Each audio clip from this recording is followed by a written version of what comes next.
पश्चिम बंगाल की सियासत इस वक्त अपने सबसे गर्म दौर में है।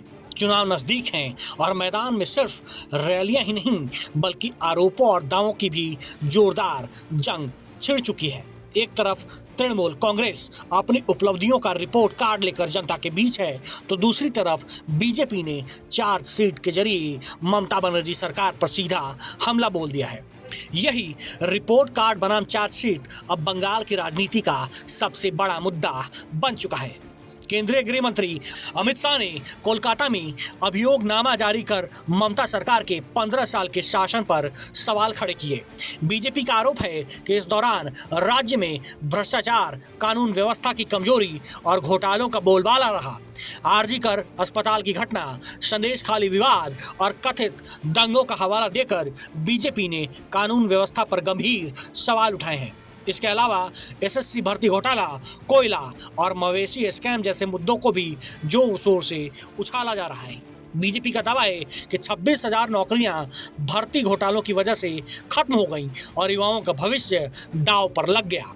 साथ ही सरकारी कर्मचारियों के डीए में देरी और आशा वर्करों के भुगतान जैसे मुद्दों को भी सरकार की नाकामी के तौर पर पेश किया जा रहा है।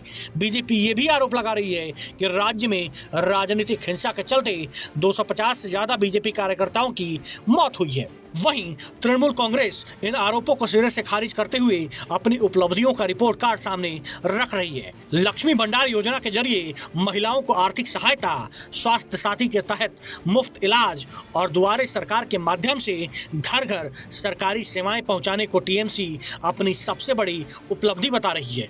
पार्टी का दावा है कि इन योजनाओं से लाखों लोगों की जिंदगी बदली है। सिर्फ उपलब्धियां ही नहीं, टीएमसी ने भविष्य के लिए बड़े वादे भी किए हैं।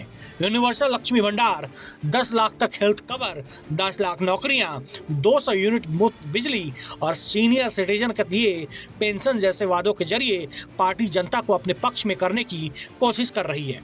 साथ ही केंद्र पर 2 लाख करोड़ रुपए बकाया को रोकने का आरोप लगाकर टीएमसी से विकास में बाधा बता रही है। राजनीतिक बयानबाजी भी अपने चरम पर है। टीएमसी नेताओं का कहना है कि बीजेपी की चार्जशीट झूठ का पुलिंदा है और इसका उल्टा असर होगा।